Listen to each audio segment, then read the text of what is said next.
Me piace che avevi fatto così, sai pagliarin,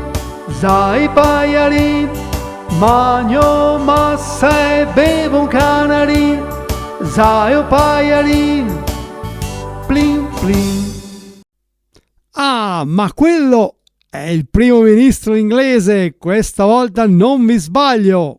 No, se ti sbagli anche stavolta. Mi non sono Boris Johnson, mi sono Loris Johnson, cugino veneto con Johnson con la G, come la Juve, G, capito? Ma a me pare che la Juventus si scriva con la J e non con la G. No, si scrive con la G, come Johnson Johnson, lo shampoo che mi uso tutti i giorni, e per questo, usando Johnson, non occorre che faccio il vaccino.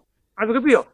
Johnson, il grande shampoo. Guardi, di questi tempi io non parlerei dei vaccini, visto che come numero dei contagiati in Inghilterra siete i primi in Europa, eh? Primi! Finalmente siamo i primi e non siamo secondi a nessuno. Ma dimmi una roba, cosa pensi tu dei miei colpi di sole sui capelli? Ti piacciono i miei colpi di sole? Dimmi.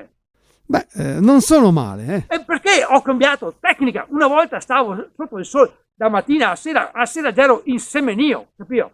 Vabbè, senta, piuttosto ci dica come sono andate le elezioni in Italia. Elezioni! Non ho partecipato. Ha partecipato mia cugina Bianca, che ogni volta che si presenta alle elezioni acchiappa un fracco di voti. Senta, ma che sta facendo, eh? Questo sport preferito dagli inglesi dopo la sconfitta con la finale dell'Italia. Ma ho sentito che i Rolling Stone suoneranno per primi al concerto dei Måneskin. Rolling Stone apriranno il concerto. No, scusi, ma io avevo capito il contrario, eh? No, Rolling Stone primi, anche lì finalmente siamo primi in qualcosa, capito?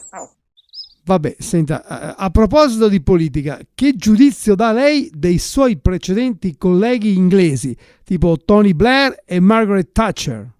Tony Blair, quello che parlava in playback, e Margaret Thatcher che ha inventato i 4 salti in padella. Vabbè, Thatcher. E della regina cosa dice? Regina, grandissima, mai chiesto perché agli scacchi la regina non muore mai. Voleva farmi baronetto, ma mi ho detto meglio bironetto, assaggiatore ufficiale di birra, capito? Ecco. Vabbè, insomma, senta, piuttosto abbiamo sentito che alla regina i medici hanno tolto il martini che lei amava bere alla sera, eh? Sì, ma dopo i gari immediati, e che ha dato 4 martini al pomeriggio e così va in letto, imbriaca, contenta. Noi abbiamo sentito che le volevano pure dare un premio in quanto persona avanti con gli anni, però lei lo ha rifiutato perché dice l'età è quella che uno si sente e non quella che uno ha. Correct, ha detto datelo a qualcuna più meritevole di me. Ma sai qual era il premio che dovevano darle? No, ce lo dica.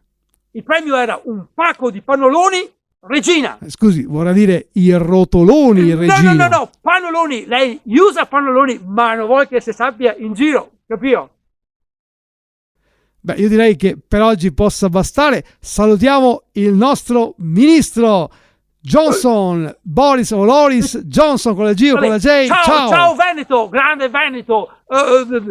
Veneto mangia pointa, radici e fagioli, risi e bisi, pane soppressa, prosecco, viva il Veneto. Appuntamento al prossimo episodio. Ciao. Me piace che avevi fatto così, sai pagliarin, plin plin.